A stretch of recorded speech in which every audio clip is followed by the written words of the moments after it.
Hello, welcome to Unicorn Princess Tarot. So ito yung reading natin for Fire Sign, Aries, Leo, and Sagittarius. Take only what resonates. Bali, hindi po ito magre-resonate sa lahat. Unfortunately, hindi ko talaga makukuha lahat ng energy ng Fire Sign sa mundo. Kung makaka-relate ka, kunin mo lang yung magre-resonate sa'yo, pwedeng hindi 100%. And if you're interested na magpabook ng personal reading, open si Jing Tarot Reader, i-search mo na lang siya sa Facebook. And if you want, pwede rin namang magpa-reading ka sa akin. I do astrological reading, tarot reading, and palm reading. Pwede ka na lang mag-avail doon sa akin TikTok shop. Yeah, I do have TikTok shop. Ayan, Unipree. Search mo na lang sa TikTok. Huwag ka doon mag-message sa pinaka page or pinaka channel na maraming videos. Doon sa ang tawag dito, business ka mag-message yan. Business shop. Whatever. So anyway, if you're also interested, I do have a restaurant. You might want to check it out. And masarap yung mga Anli Wings dyan if you're from Las Piñas. And yeah, let's start your reading. This is for Fire Sign. Yeah, baka makita mo ko doon. Fire Sign. So, Fire Sign, Aries, Leo, and Sagittarius. Kunin natin yung main energy mo. Nakakaramdam ako ng kalyo. So, I don't know kung may kalyo ka ba or once. Kung hindi man ngayon, maybe in the past, nagkaroon ka ng kalyo sa kamay. Hindi ko alam kung saan ang galing or kung paano mo nakuha, but maybe in the past or hanggang ngayon, it's something to do with kalyo sa kamay. Maybe dahil nag-gitara ka dati, nung kabataan mo, so nagkaroon ka ng kalyo sa mga daliri, or maybe because of your work, basta nakakaramdam ako ng kalyo. Anyway, the Six of Swords and the Four of Wands is here. Gemini, Libra, Aquarius, Aries, Leo, Sagittarius. Okay.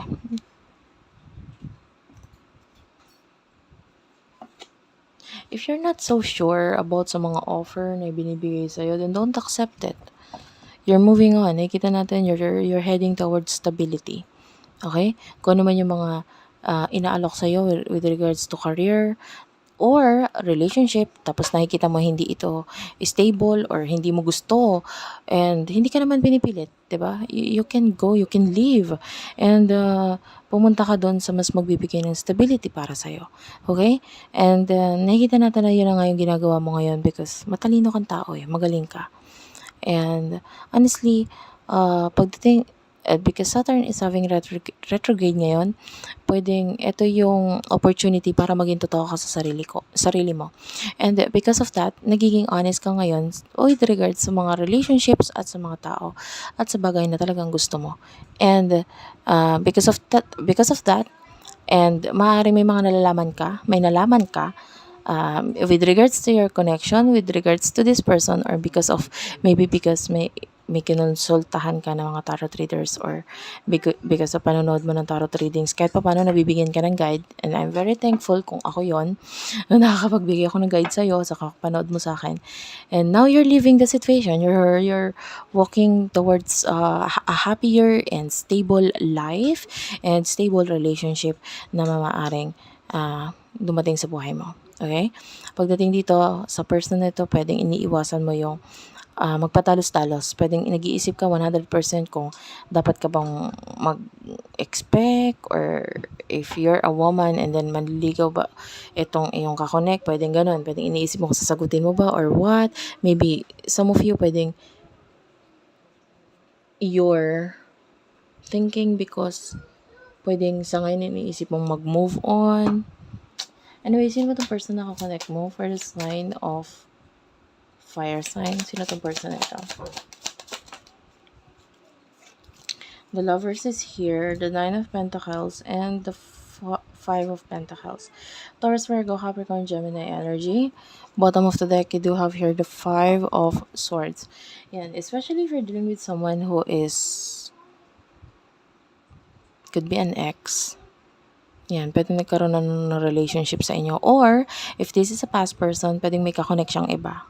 The Lovers is a relationship either with you in the past or or pwede may relationship na ngayon. Kaya lang you're walking away, you're moving on, ayaw mo kasi bakit? Hindi siya stable. Hindi stable yung relationship. You want stability. You want more. Sabihin na natin sakim ka because you're focusing on your desires. 'Di ba? Yung mga gusto mo talaga. Nagiging sakim ka sa part na yon. But ang iniisip mo is yung long term goal mo or yung magbe-benefit ka ng long term and hindi mo maiwasan na hindi mapansin yung mga bagay na nakakapagpa, alangan sa connection na ito. And let's move on to the person na naka-connect mo and sa'yo. The Five of Pentacles, this person could be having problems with regards sa kanyang pera, sa reputasyon, or pwedeng sa kanyang religion. Now, I can see that you're letting go of this person because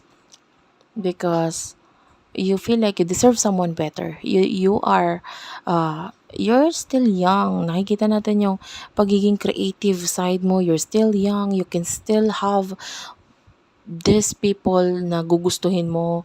You have that. And if ever, pwedeng kahit sa sarili mo na lang, 'di ba? You want to give the love that you deserve to yourself. And pwedeng itong person na ito, hindi niya may bibigay sa iyo yun eh. 'Di ba? Nine of Pentacles, although nakakita tayo ng mga achievements sa kanya, maybe for you it's not enough, it's not stable, it's not clear kung hanggang kailan yung achievements na yan. Pwedeng ganun. So ano yung emotions niyo sa isa't isa? Ay, sorry, situation pala tayo. Ano yung situation niyo ng person na ito? You do have your very soon. Nakakaamoy nga pala ako ng noodles. This could be a reading. Noodles or pancit canton. O may nahalong card.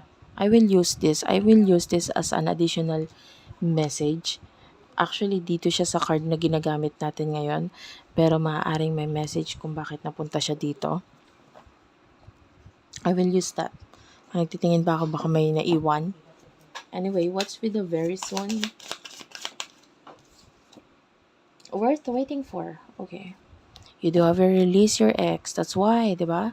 If you are dealing with someone na parang ayaw mo na, gusto mo nang i-release, gusto mo nang iwan, gusto mo na i-let go because you are focusing on stability and hindi mo makuha sa kanya yun eh. Now, the very soon is here. You need to clearly decide kung ano ba talagang gusto mo. And for what I can see here, decided ka na, alam mo na yun.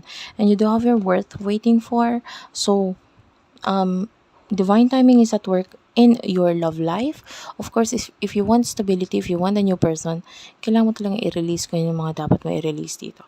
With the release your ex. Deception is here. I feel like both of you, there's not enough attraction sa inyong dalawa or this could be you, hindi ka na attracted sa kanya and that you are no longer seeing this person sa kung ano talaga siya but rather kung ano yung mga bagay na hindi maganda sa kanya. Pwedeng yun ay nakikita mo, napapansin mo. And that you do have here the Page of Pentacles. Maybe you're dealing with someone who is immature, young, someone na kahit ayusin hindi na maayos kasi sobra na, ang dami nang ginawa and may mga bagay kang pinalagpas pero this time I feel like hindi mo na dapat palagpasin talaga. Okay? So, the Five of Swords siya, masyado na magulo. You have to make changes. Ano bang emotions ninyo sa isa't isa ng person na ito?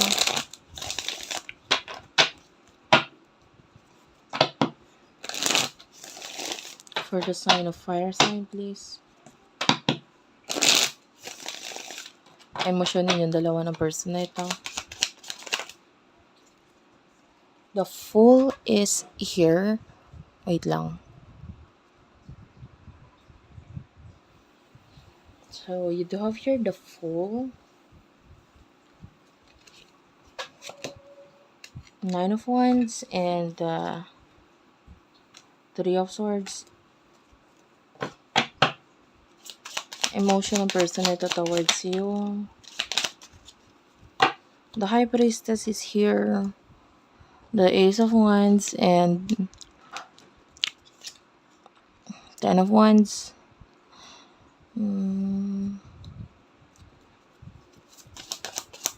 Mutual energy. Okay. Honeymoon is here. heart-to-heart conversation. So, the way I see it, yung iba sa inyo, this could be a relationship na parang sex na lang, nabubuhay na lang siya, or nangyayari na lang siya is because nababalik yung connection or yung relationship because of sex. Maybe some of you, ganun. If you're in a relationship with the person, maybe because you want this person sexually, or attracted ka sa kanya, or nabibigay niya sa'yo yung mga bagay na pangangailangan mo. And you do have your honeymoon. Yeah, this is all about that. And with a heart-to-heart conversation, I feel like regarding sa emotion ninyo sa isa't isa, sometimes if you're still in a relationship or in a connection dito sa person nito, kailangan pag-usapan din eh. Kasi para malaman mo din kung ano yung side niya. I feel like you're willing to take the risk. You're willing to let go of the person. Because with the Nine of Wands, nakikita mo na challenging, sobrang challenging itong connection ninyo. The Three of Swords, maybe there's something in the past na ginawa ng person na ito na it's hard to let go, it's hard to forget. And or maybe some of you, there could be another person na involved sa connection ninyo, whether sa side mo or sa side niya. And ito yung nagiging dahilan para kung bakit parang mas madali para sa'yo na i-let go itong taong ito. The High Priestess is here. This person can feel itong kung ano ba nasa isip mo, nasa emotions mo. Ramdam niya yan. Maybe with the Ace of Wands, maybe hindi niya lang sinasabi, pero inaayos niya as much as possible. Maybe yung sarili niya or kung paano siya makikipag-connect, communicate sa'yo. Kasi feeling niya pwedeng baka maayos pa.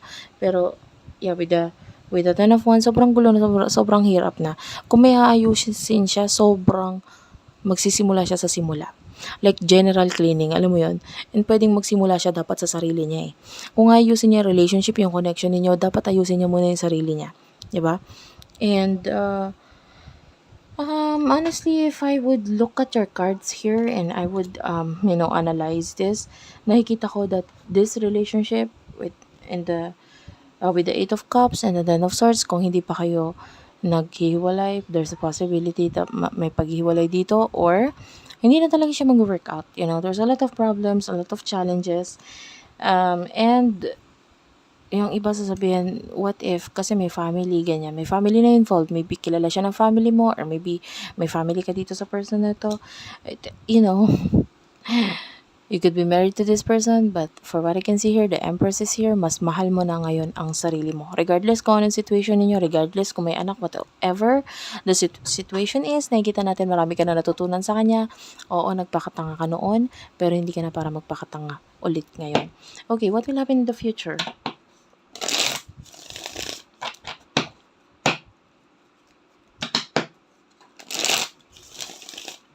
In the near future for fire sign, please.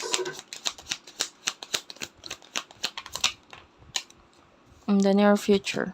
In the near future, you do have the Hierophant, Queen of Pentacles, and the Seven of Pentacles. I mean, I can see your name magiging mas louder siya. Yeah, some of you, there's a lot of achievements or may mga bagay kang ma-achieve. Like maybe with regards to your diet, with regards to your health, may mga bagay kang ma-achieve dyan. If you want muscles, you want to build yourself. If you want to medyo lumiit or magdagdag ng timbang, I can see you na na-achieve mo yung bagay na yun. Because of whatever this new beginning na gagawain mo in the near future, or may mag-a-advise sa'yo, magsasabi sa'yo na kailangan mong gawin to, simulan mo to, ganito, ganyan. And then, because of that, you will be more committed sa bagay na ito, and I can see na na-achieve mo yung mga bagay na gusto mong ma-achieve. So, with regards to your future, ayan, medyo magiging maingay ang pangalan mo in the future. If you want to be famous, there's a high chance that you will be more famous, or you will become famous. The Seven of Pentacles is here, so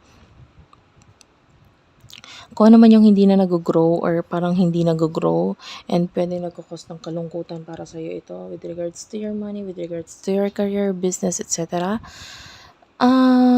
Nakikita natin na mas bibigyan mo ng pahalaga ito. Like, you will take care of this kasi pwedeng pinabayaan mo kasi hindi mo masyadong pinansin. And now I can see you na mas ma-attract mo yung love with regards to that project or career, because binibigyan mo ng pamamahal eh. Yung parang, especially if this is a business, you have to love your business. Why? Kasi if you want your business to love you, you should love your business first. Parang ganun. And magiging maingay yung pangalan mo. Sa career, ganun din. So, with regards to your person, your future,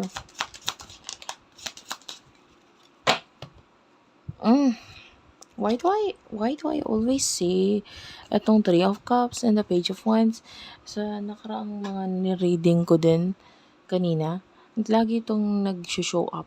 Like in the future, especially with the Three of Cups. The Three of Cups is about reconciliation, about a healthy relationship or a healthy reconciliation with someone. I can say communication coming from the past person, maybe a soulmate energy. Maybe there's a potential ng relationship with this person. This person really is, may paghanga or may pagkagusto, pagmamahal sa'yo. And this person, nakakita tayo ng obsession sa kanya. This person wants marriage. This person wants relationship. Okay? And mutual energy. Yeah, religious factors. I feel like your angel guides are guiding you towards this person. And this could be a person in the past. Yan, past life relationship is here.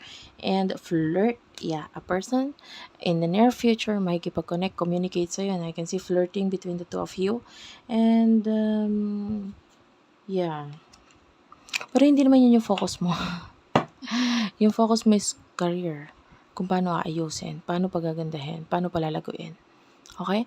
Thank you for watching, guys. I love you all, and bye-bye.